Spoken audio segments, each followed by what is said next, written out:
Alors qu'on est en plein effort, une petite voix, venue du plus profond de nous, chuchote que nous pourrions ne pas atteindre notre objectif. C'est une réminiscence de la petite enfance. Souvenez-vous, quand on vous disait que ce que vous entrepreniez était trop grand pour vous, trop lourd à porter ou trop difficile à faire. Il faut donc surmonter cette sensation d'incapacité qui se reproduit souvent une fois adulte. Combattre ces pensées négatives par une affirmation forte et volontaire « je peux le faire, j'en suis capable, d'autres que moi l'ont fait, et si je n'ai pas toute la connaissance nécessaire pour y arriver, quelqu'un pourra me l'enseigner ».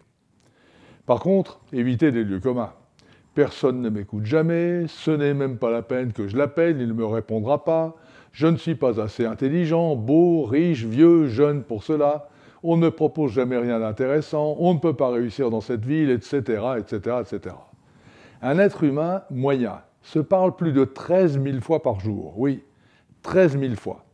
Mais la plupart de ces conversations internes sont négatives. Je n'aurais pas dû faire ceci, faire cela, j'aurais mieux fait de me taire, celui-là visiblement il ne m'aime pas, je suis encore en retard, et ainsi de suite. Or, ces pensées négatives ont un fort impact sur nous. Elles affectent notre attitude, notre psychologie et notre motivation à entreprendre.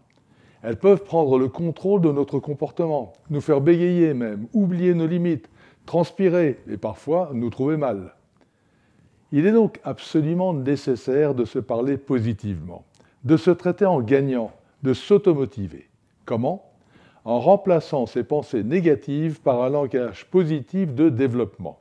C'est tout à fait possible avec un peu d'entraînement.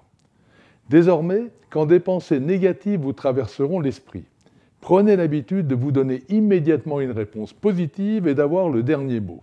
Un exemple. Pensée négative à l'issue d'une réunion dont vous étiez l'animateur. À quoi as-tu pensé ? Ta présentation était beaucoup trop dense, tu as parlé trop vite, les gens n'ont pas assimilé ton message. Façon de combattre ces reproches. 2 minutes, je ne vais pas te laisser me critiquer ainsi, j'ai travaillé dur pour donner à cette audience ma meilleure expérience. D'accord, cela pourrait être amélioré, c'est d'ailleurs ce que je vais faire, mais le fond est bon.